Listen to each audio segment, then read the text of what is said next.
You're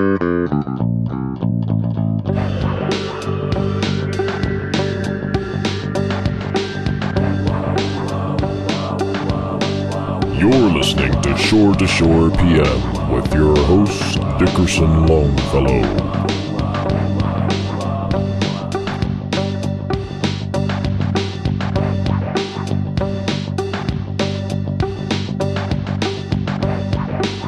Well, you just heard the latest from Kevin Neidig's CD entitled In Lakesh. We have Kevin in the studio with us right now, and soon we'll open the phone lines for all your burning questions, and the phone lines are already lighting up. So how are you? I'm doing really well, and... That's great. Now, In Lakesh, that's some kind of alien language from Babylon 5, like Jakar or something, right? I think it means, don't touch my lunch. Not even close. It's actually an ancient Mayan saying that means I am another you, or you are another me. What? No, it doesn't. Yes, it does. What kind of crap is that? Who says that kind of nonsense? I'm nothing like you. Why an all-instrumental album? I had a number of people in the past ask me for one, and I had some tunes that I had written, but never recorded, and it seemed like the time to do it. What really got me started was the RPM challenge. Huh? Yeah, it was this kind of contest that National Public Radio was doing where you only had 30 days to start and finish an entire recording. And you needed at least 10 songs, and I knew I had to do it. Did you win? It wasn't a win-lose kind of contest. It was something to spur on creativity with oneself. Basically, if you finish, you win. So, you won then? Sure. They only wanted 10 songs. You've got 18 on this CD. Wow. During that time, I certainly tuned into something, and just kept writing and writing.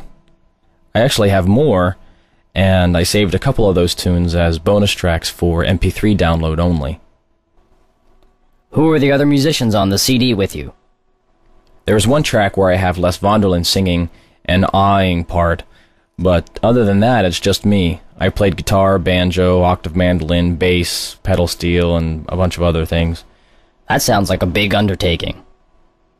It was most certainly the most intense project I've ever done. Let's talk about the music.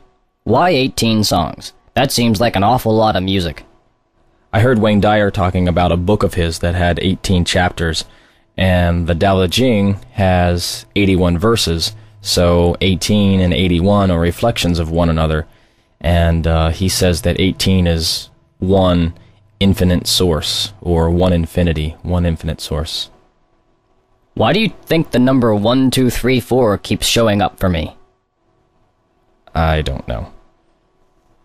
I've interviewed a number of artists who have a lot of trouble naming their instrumentals, usually opting for something obscure like Pickles or something like that. Do you have that kind of problem? Not really. I like to have a meaningful title, or a title that reflects what I think the song is about. For instance, the tune Cuiga, I wrote that song for my mom who turned 50 last January. Our heritage comes from Ireland, so the word Cuiga is Gaelic for 50. The song At the Alberts refers to a teacher that I had in high school who taught me my first fiddle tune called Devil's Dream. He plays guitar and we still jam together today. This is actually the second tune that I've written that honors him. I think it's time to pay the bills now. Let's hear a word from our sponsor. Hey man, what are you eating? Ludicrous, man. They're hellaciously hot. Let me try one. Okay, man, but you better be careful. These things will blow your mind, man.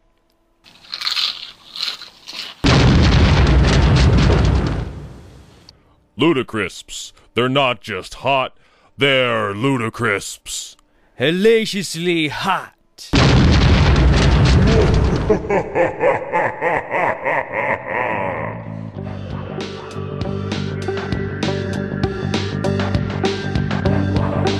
Well, let's go to the phones. Welcome to Shore PM. You're on the line. What's your question? Hello, Dickerson? Is it me? Yes, you're on the line. Go ahead. Okay. Hello, Kevin. How are you? Yeah, I was wondering how long you've been playing music. I'm 42 years old, and I was thinking about playing guitar. Is it too late for me? First off, if you have the passion to do something, no matter what it is, it's never too late. Just follow your heart and you can't go wrong. I actually started playing the organ when I was 3 years old. My grandfather taught me how to play the song In the Mood in the Beer Barrel Polka. Later on, when I was in 6th grade, I think, I started playing the drums. I got really frustrated when the family would come over to the house and they'd ask me to play a song, and so I would get out the snare drum and proceed to play these rudiments on the snare drum for a couple of minutes until I noticed that they weren't paying attention. They just started talking with each other and stuff. It was in those moments that I realized that banging on the drum was only going to get people's attention for like 3.14 minutes. But it was melody that was really going to keep their attention. I played in the orchestra in school, and the ones playing the melody were the ones getting all the attention. So my dad and grandfather both played the guitar, and I asked them to teach me. I think I learned everything my dad knew in about an hour. It was then I knew that I had a real gift for the guitar in particular. Yes, you're on the line. Go ahead. Dude, when I listened to that song, The Call, I felt like I was in a Stephen King movie or something. I got scared to death. What's up with that? Yeah, The Call, that was something I wanted to do that had some kind of a little narrative with music going on in the background. Eventually, I think I'd like to do a whole CD like that.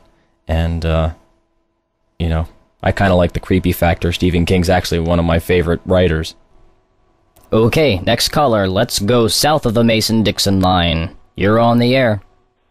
I'm wondering if that is a real crystal skull in front of CD. Yeah, it's actually a real crystal skull. It's, they say it's probably between 5,000 and 36,000 years old.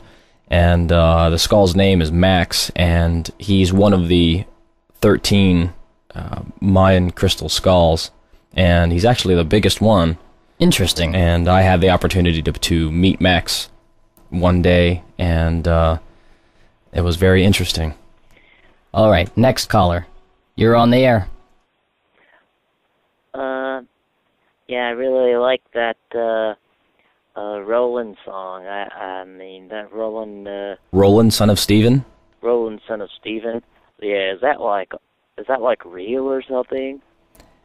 I'm not sure what you mean by real or something, but the name Roland actually comes from the Dark Tower series by Stephen King, and in the book series, his father's name is Stephen, so I called it Roland, son of Stephen. And I think when I play that song, it is Roland in his essence, at least from my perspective. And the book series kind of starts off with Roland all by himself, and it ends with Roland all by himself. So the song is kind of like that too, where in the beginning of the song you hear the banjo just solo, just completely naked, and then at the end of the song you've got more of that kind of solo feel to it without any other instruments, plus it gets a little bit more melancholy, a little bit more sad, and kind of ambiguous, I think. And that's kind of how the story ends, for me anyway. So I just really wrote that song to honor Stephen King for creating something really incredible, or channeling something really incredible, more to the point. You're on the line. Yes, I was wondering. I was wondering about the recording process in which you go through to record these sounds. I'm somewhat of an engineer myself, and I wanted to know if I could get any tips on what you're doing. Well, I don't really have a recording process per se. I basically have my stuff set up in my bedroom, and got a mic or two, and just start recording, and hopefully it comes out okay. I record onto a little Yamaha audio workstation that records to a hard drive, and then I put that on CD, and then I transfer it onto my computer, and then I do all the mixing on my computer, and so it's all basically done in my bedroom, which is kind of funny. So that's about it as far as the recording process goes. When I record, I make sure that I'm absolutely present, that I am not thinking about anything else. If I feel like I'm straying anywhere from what I'm trying to accomplish, then I just kind of stop and I'll take a couple of deep breaths and really get back into the intention of that song, because I think that is so important of anybody creating anything, if it's music or artwork or structure or writing a book or whatever. Intention is paramount in creation. Otherwise, there's really no point in doing anything. So I really focus on the intention and make sure there are no other thoughts in my mind when I'm doing this. So I'm very, very focused. You're on the air. Hello. Yes. I'm a long time listener to Kevin, and I have many of his CDs, and I believe his music to be very soothing and relaxing and very inspirational. I'm wondering where he thinks that the music comes from. Where is that place that he goes to be writing these songs? Well, when I write the songs, I don't really sit down to say, I'm going to write a song. A lot of times they just kind of come through, or even in dreams they've come through sometimes. But when I play the guitar, sometimes I just kind of move my fingers around and I'll hear a melody in my head, and I know that song exists, where I might play a couple of notes or a piece of a melody, and I'm basically trying to figure out what that melody is on the guitar, because it already exists. It's like existing in the ether or whatever, and I'm just literally just channeling it, and I need to keep that channel open and bring that song through. If I don't feel like I'm not getting that, I keep working on it until when it's done, I know that is what the song is supposed to be. So I really don't feel like I have any right to say that I wrote these songs, because they seem to have existed before I wrote them. Maybe not on this planet, but somewhere else, and I'm just bringing them through.